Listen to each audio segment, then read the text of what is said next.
또 궁금한 게 네. 이제 다음 주 아니에요. 네. 21일 화요일 예.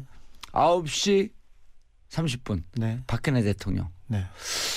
저희가 어제 이혜훈 의원님 박근혜 전문가시죠 그분이. 네. 초창기에 박근혜 대통령이 정치에 입문했을 때 옆에서 도움을 주신 경제 선생님이시죠. 그런데 그분은 나갈 것 같다. 버티다가 끌려가는 모습을 연출할 수도 있겠지만 어느 쪽으로 갈 거냐 찍으라고 하면 나갈 것 같다. 네. 지금 가능성은 나가지 않을 가능성이 큽니다.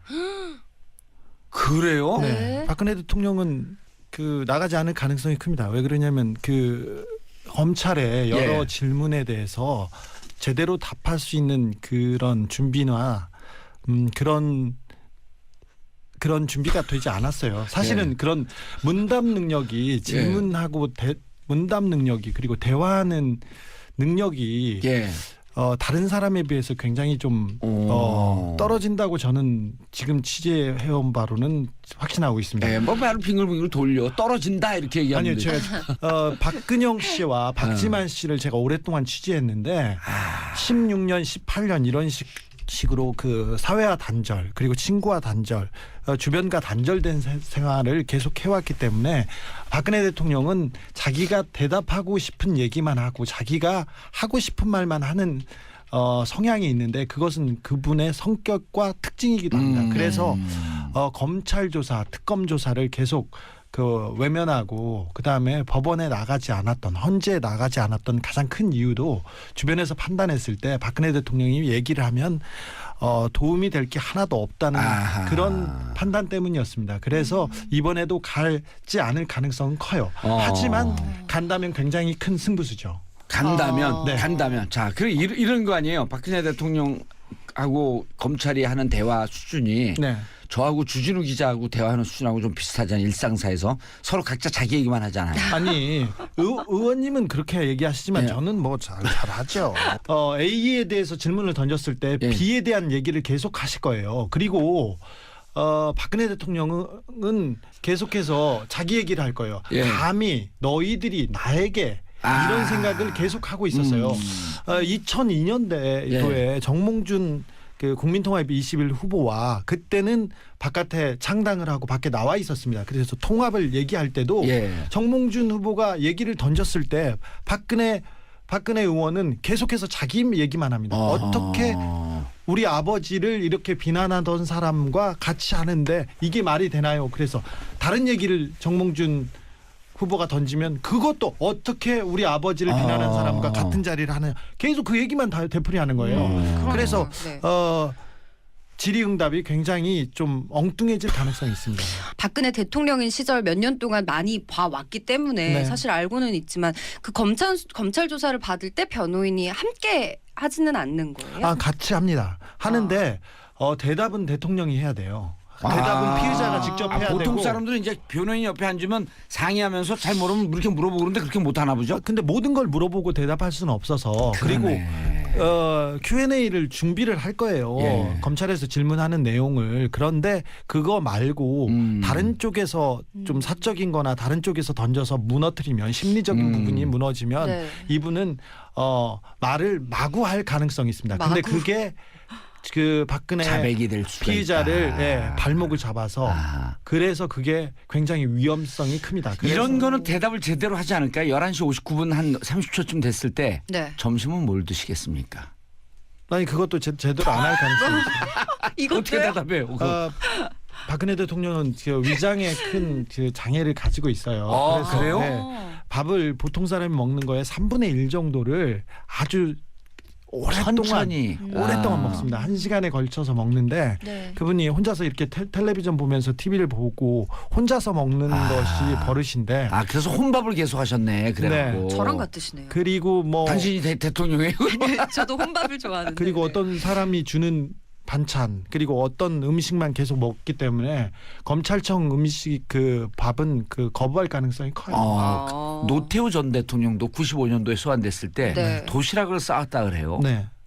아마 비서들이 그 준비를 할 겁니다. 준비를 해서 밥을 이렇게 갖다 주는데 뭐 그날 아시다시피 제가 검찰청은 많이 가봤기 때문에 그런데 예. 가보면 밥 먹기 싫어요. 기분 나쁘고. 그래요? 네. 난 조사받아서 왜? 밥두 그릇씩 달라 그러고 먹고 또 먹고 그러니까 거기 있는 사람들이 저런 사람이 10명에 한 2명 정도 있거든요. 근데 그래요? 약간 좀 이상한 사람들이에요. 아. 아니 저는 12시쯤 밥 먹고 네. 한 3시 반쯤에 짜장면 또 하나 시켜 먹으면 안 될까 이렇게 시켜주는데 표정들이 이상해지는 거야.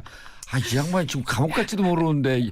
그리고 18시간 조사받고 조금 더 받았으면 좋았을 텐데 그러고 나왔거든요.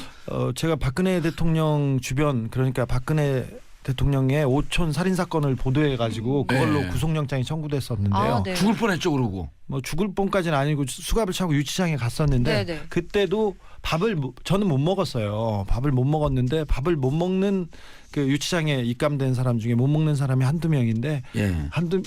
아니 거의 대부분인데 대부분. 한두 명은 굉장히 맛있게 잘 먹어요. 여기 계시네요 네, 지금. 그런 사람이 있죠. 자 아, 그런데 그래서 안 나갈 거다. 네. 그럼 그다음 검찰의 대응은 뭐예요? 검찰에서는 또 그 출석 요구서를 부르죠. 보내고. 그리고 다른 수사를 진행하면서 압박하겠죠. 사실 검찰이 그 박근혜 대통령을 소환 조사하겠다고 통보한 것은 굉장히 빠른 생각이었어요. 계획보다도. 아니 그런데 보세요. 네. 10일 날 파면이 됐고 네. 그걸 15일 날 통보를 하면서 또 6일이라고 하는 시간을 줬어요. 네. 그런데도 안 나온다? 법 상식상 네. 그 형평성상 그 박근혜 대통령은 이미 구속돼야 맞는 거죠. 예. 뇌물을 공여한 사람이 구속됐습니다. 자, 이재용 씨가 예. 삼성의 이재용 씨가 세 차례 독대를 통해서 박근혜 대통령과 세 차례 독대를 통해서 승계와 상장을 거의 이루었습니다. 그리고 최순실 씨한테 433억이 건너갔습니다. 그러면서 많은 그 주고받은 게 있었죠. 근데 이 부분에 대해서 근데 뇌물 공여가 이게 가장 중요한 부분이거든요. 뇌물이. 그렇죠. 뇌물이 이게 대마였어요. 특검의 가장 큰 목표가 삼성이나 대기업의 뇌물죄를 적용한다. 적용을 해서 뇌물죄를 완벽하게 입증을 해서 누구를 구속시켜서 이걸로 박근혜 대통령한테까지 가겠다는 게 1차 목표였는데 1차 예. 목표를 이뤘습니다. 네. 근데 공여자가 구속됐으니까 수수자는 그냥 당연히 구속입니다. 수수자는 죄질이 한 3배 정도 높을 가능성이 그렇죠. 커서요. 공여자는 실질적으로 뇌물 공여는 그 세진 않아요. 물론 사업가들이나 그 돈을 벌고자 하는 사람은 힘이 있는 사람한테 권력이 있는 사람한테 돈을 주고 자기가 이권을 따는 거는 뭐 그럴 수 있는 일이에요. 그런데 공직자에 있는 사람들은 그 뇌물을 받으면 안 되죠. 그래서 그렇죠. 뇌물 수수는 박근혜 대통령은 그냥 지금 재판에 붙이면 검찰이 구형이 15년이 넘어갑니다. 15년. 네. 그래서 뇌물 수수니까. 네, 뇌물 수뢰. 이거는 뇌물 공여자가 구속됐기 때문에 뇌물 수수자를 수사를 하지 않고서라도 예. 구속하는 게 사전 구속영장을 발부해서 구속되는 게 이게 명확하게 그냥 심플한 법 상식입니다. 그런데 지금 미루고 뭐 대통령이었기 때문에 그런 권한이 있었기 때문에 여기까지 왔는데 마지막 변수가 하나 있는데 예. 뭐 그렇게 될지는 아니라고 생각하는데 아마 박근혜 대통령이 이 생각을 하고 있는 것 같아요. 검찰은 믿을 만하다. 예. 검찰에 아시다시피 그 지금 칼자루를 쥐고 있는 이 사람이 우병우라입니다.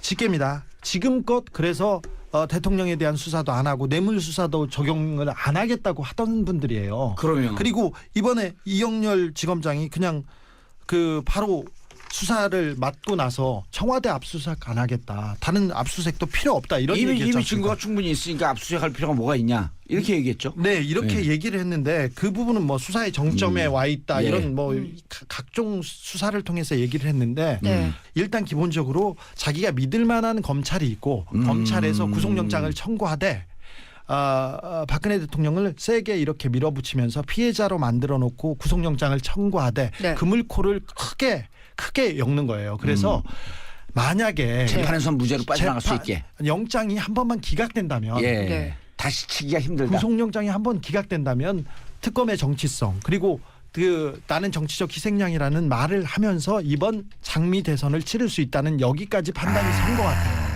그래서 아니 근데 그 구속을 피하기 위해서 박 전 대통령이 어떻게 보면은 21일에 이제 검찰에 출석을 할 것이다라는 그런 예상도 그렇죠. 많더라고요. 지금 반반 아니에요. 네. 그렇게 되는 게. 그러니까 자기가 출석을 해서 네. 출석을 하면 일단 그리고 피의자인데 사람들은 피해자라고 생각하는 그렇게 동정 여론이 조금 일 수도 있어요. 그렇죠. 그런 그 정치적 쇼는 최근에는 좀 잘 못했지만 박근혜 대통령이나 그 집권 여당이 굉장히 잘하던 부분이어서 예. 가서 피해자 코스프레를 하고 네. 구속영장도 청구하고 끌려갑니다. 예. 그런데 아. 판사가 만약에 기각을 하면 그때부터는 완전 반대 여론을 만들 수 있다는 검찰 생각을 수사가 꼬여버리죠. 네. 그 생각을 박근혜 측근들은 하고 있습니다. 예. 아시다시피 판사에 지금 뭐 삼성 판사가 이영훈 부장판사였는데 그런데 어제 재판부가 이용훈 부장판사에서 김진동 판사로 긴급하게 바뀌었죠. 최순실과 아주 밀접한 관계를 맺은 사람의 사위라는 거는 드러났지 않습니까? 네네네. 안민석 의원이 얘기했죠, 그거를. 네네 네. 맞아요. 네. 이 임정평 교수라는 사람이 41년생인데 65년부터 독일에서 유학했어요. 그러니까 독일 유학 초창기입니다. 아, 독일파구나. 네. 예. 그런데 이분이 하이델베르크에서 공부하고 마인츠에서 공부하면서 프랑크푸르트에 있었는데 예. 이분이 그러면서 사단법인 제독 한인 총연합회를 꾸리고 이렇게 움직입니다. 그래서 예. 독일에 있는 파독된 사람들이 만나놨지 않습니까? 그 사람 중에 대부인데 이분이 73년, 74년에 그 한인 회장도 합니다. 제독 한인 총연합회. 그런데 최태민, 임선희 이분한테 최순실을 맡겨서 최순실이 독일에 첫 발을 내딛게 됩니다. 이제까지 나왔던 가장 거물이라고 했던 분이 양혜경 씨 아니에요. 양혜경 씨는 최근에 삼성의 본부장이었고 최근에 그러니까 그 최근에 연결이 된 인물이고. 정유라의 승마 그리고 최근에 그 근거지를 독일로 가면서 그걸 뒤를 봐주던 사람이 양혜경 사장이었고 네. 원 뿌리는 임정평 씨네. 이분을 통해서 최순실이 독일에 첫 발을 내딛게 됩니다. 그래서 그때 지금 그 파독 광부의 대부이고 그 제독 한인회장을 지내는 윤남수 씨한테 예. 첫 소개를 하는데 쓰리스타에 딸을 보낼 테니 이 사람이 그 독일에서 공부하고 뿌리를 내리도록 도와줘라 이렇게 얘기한 사람이 임정평 씨입니다. 그 윤남수 씨, 유준호 씨, 그 다음에 여러분들을 붙여주는데 그 사람이 최순실 인맥의 초창기 멤버들입니다. 그래서 윤남수 유준호는 이제 유벨 같이 설립한 했죠. 사람이죠. 최순실 자, 정윤회하고 같이 우리 했죠. 이 청취자분들이 우리가 좀 너무 디테일하게 깊게 들어와서 잘 이해를 못할 수 있어요. 간단하게 설명하자면 유준호 씨는 네. 정윤회 최순실이 92년도에 최초로 독일에서 회사를 세울 때 3인 공동명의로 세우는데 정윤회, 최순실, 유준호라고 하는 분이 같이 있었던 분이죠. 네, 같이 사업을 했고요. 같이 예. 오사카라는 식당을 했습니다. 그리고 유준호 이분과 윤남수 씨 관계, 윤남수는 또 누구냐 하는 걸 또 설명을 해줘야지. 윤남수 씨는 네. 예. 윤남수 씨는 그 아까 파독 강부의 대부라고 했지 않습니까? 예. 근데 그분의 아들 데이비드 윤이 지금 데이비드 윤 많이 들어보셨죠? 네. 이번에 그 정유라를 도와주고 있는 네네. 도움을 주고 있는 사람이라고 하면서 언론에 소격자. 소개된 네. 분이 데이비드 윤인데 그분이 윤남수 씨의 아버지입니다. 아들입니다. 임정평 씨가 41년생이고 네. 독일에 유학을 왔습니다. 유학을 온 원조 독일 유학파예요. 네네. 정평이 나신 분이었죠 네. 거기서. 그리고 그분보다 나이가 좀 아래인 윤남수 네. 파독 광부였고. 파독 광부였었죠. 네. 그다음 유준호. 네. 유준호도 파독 광부였었죠. 유준호 네, 아닌가요? 맞습니다. 파독 광부였었던데 윤남수, 유준호 이런 분들을 초창기에 유학 갔던 임정평 씨가 걷어준 거예요. 걷어서 저 최순실 씨를 소개시켜 준 거죠. 최순실 씨하고 연결을 시켜준 거죠. 네. 그리고 그래서 유준호 씨는 92년도에 최순실 씨와 같이 사업을 하니 네. 윤남수, 유준호 이런 분들이 행동대원으로 최순실을 도와주는 이런 관계였었다. 그렇습니다. 그리고 윤남수의 아들 네. 데이빗 유는 지금 이제 아직도 30대 후반 40대죠. 40대. 40대. 40대인데 아직도 정유라의 조력자입니다. 몸종 비슷하게 도와주고 있는 그런 관계다. 그렇습니다. 정리가 돼요? 네네. 좋은 나래 씨가 정리가 되면 다 정리가 네 돼. 확실하게 정리됐어요. 좋은 나래 씨가 방송계 중위예요. 그래요? 시사계. 방송계가 아니 이게 시사계. 중위의 시선은 중요합니다. 그럼요. 네. 그런데 박근혜 대통령이 독일에서 드레스덴에서 연설하죠. 연설하시고 2013년 그다음에 대통령 출마 선언을 독일에서 했지 않습니까? 다 저 인맥들이 관여했고 기획한 겁니다. 윤남수 씨는 최순실 씨가 올 때마다 조언을 구하는 오빠였고요. 오빠 불렀습니다. 그리고 네. 박근혜 대통령이 윤남수 씨를 삼촌이라고 불렀습니다. 아. 박근혜 대통령이 윤남수 씨를 삼촌이라고 삼촌. 불렀습니다. 아, 그러니까 이용훈 판사는 지금 어디에 관여돼 있는 거예요? 삼성 재판을 그런데 어제 재판부가 김진동 판사로 긴급하게 바뀌었죠. 그래서 마지막 승부를 걸어본다면 이렇게 이 반전 모멘트를 만들 수 있다고 자기들은 보고 있어요. 보고 있는데 최순실 씨하고 직접 관계가 어떻게 돼 있는지는 모르겠지만 본인께서 이영훈 판사가 이렇게 해명 자료에 자기가 최태민 씨를 한 번 본 적은 있다 이렇게 얘기했는데 최순실을 독일에 소개한 사람이 임정평이라고 했지 않습니까? 예. 네. 그 80년대에도 최순실 씨와 최순실 집안을 계속 돕고 있었어요. 임정평 씨하고 이용훈 판사가 무슨 관계가 있어요? 그건 아니잖아요. 이영훈 판사의 장인어른이십니다. 아, 장인 어른이다. 네. 아, 그 얘기를 해야지. 몰랐어요? 아, 그래서 그 이용훈 부장판사가 부담된다고 교체해달라 그래서 교체가 된 거네요. 알았어요, 좋은 나루 씨. 몰랐어요. 그러니까 죄송합니다. 이게 저 중위라니까요, 중위. 아, 시세계의 중위. 제가 죄송합니다. 중위법을 쓰면 안 돼요. 자, 헐. 임정평 씨는 박정희 대통령의 자문위원이었고요. 정수장학회 이사를 역임했어요. 박정희 대통령을 도와주는 브레인 중에 하나였고 예. 최순실, 최태민을 도와주는 브레인 중에 한 명이었습니다. 네, 네. 그 이분을 독일로 옮기고 최순실을 독일로 옮겨주고 소개해주고 거기에 뿌리를 내리게 할 정도의 영향력 있는 사람이 임정평 씨였고 네. 자, 임정평 정리 씨는- 들어갑니다. 네. 최순실 씨가 독일 프랑크푸르트에 도대체 왜 갔을까? 라고 하는 게 계속 궁금점이었거든요. 네. 자, 국내에서 일정하게 재산 문제, 그다음에 만약에 해외의 그 통치 자금이 나가 있다라고 한다면 누군가가 관리할 사람이 필요한데 그 가장 믿을 만한 사람이 어찌 보면 최순실 씨였을 가능성이 높은데 그럼 독일로 가든지 프랑스로 가든지 스위스로 가든지 가야 되는데 맨 땅에 박치기 할 수 없는 거 아니에요. 그렇죠. 그럼 뭐 최순실이 정봉 줍니까? 아무 데나 가서나 박치기 하게? 그러니 이분을 독일에서 뿌리를 내리고 안착할 수 있게끔 누군가가 도와줬으면 좋겠는데 네네. 도와줄 사람을 찾다 보니 박정희 대통령과 오랜 관계가 있고 그리고 정수장학회 이 등등 전임 정권 아버지 정권 때 관계가 있었던 임정평 씨에게 보내면 되겠구나 해서 최순실 씨를 연결해줘서 그 연으로 최순실은 독일이라고 하는 나라에 발을 딛게 되었다. 그렇죠. 자, 박근혜 대통령을 오랫동안 도왔던 임정평 씨, 독일의 대부죠. 그리고 임정평 씨 사위와 최순실 씨, 그러니까 임정평 씨와 최순실 씨 이게 취재한 건가요? 아니면 어디 나온 건가요? 제가 다 취재했죠. 취재했어요? 누가 네. 확인해 줬나요? 오래전부터 이거 취재해가지고 예. 알고 있었습니다. 그런데 예. 엊그제였죠. 예. 이영훈 판사가 이 의혹에 대해서 직접 입을 열었어요. 그래 입을 열고 말을 했어요. 입만 네, 열었어요. 판사가 이런 일에 대해서 직접 해명하는 건 굉장히 이례적인데 직접 나와서 얘기했습니다. 네, 뭐라고? 네. 부장판사는 이렇게 했어요. 언론 보도를 통해서 장인어른과 최 씨와 인연이 있는 걸 알았다. 후견인을 했다는데 전혀 사실이 아니라고 한다. 그러면서 자기는 정수장학회에서 3, 4년 동안 그 정수장학회 이사를 했고 박정희 대통령 사망 이후에 이사로 물러났고 전혀 관계가 없다. 그 이후에는 연락하거나 만난 적이 없다. 이렇게 얘기했습니다. 그러니까 일단 그리고 이영훈 판사가 예. 자기도 최태민을 한 번 본 적은 있으나 그게 본 게 다였다. 이렇게 얘기합니다. 아하, 그러니까 이영훈 판사가 자신의 장인 임정평 씨가 최순실 씨와 관계가 있었다라고 하는 것은 일단 인정을 한 거네요. 그렇죠.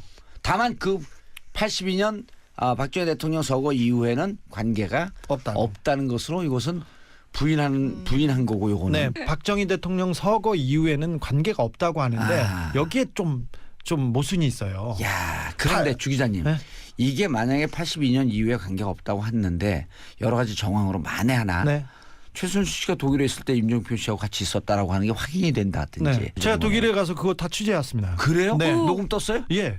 윤남수 씨가 예. 82년도에 최순실이 처음 독일에 정착하려고 와요. 82년도에 92년도에 82년도입니다. 82년도 대통령 서거 이후에 최순실 씨가 먼저 독일에 가서 거기에 기반을 잡고 82년 이후에 윤남수 씨, 유준호 씨가 한국에 계속 왔다 갔다 합니다. 네. 올 때마다 최태민 씨, 임선희 씨가 불러다가 밥을 해주고요. 어허. 밥을 해주고 용돈을 줍니다. 용돈을 뭐 100만 원, 200만 원 이렇게 그때 줍니다. 당시요? 네, 세뱃돈도 임선희 씨한테 이 윤남수 씨가 200만 원 받았다고 얘기합니다.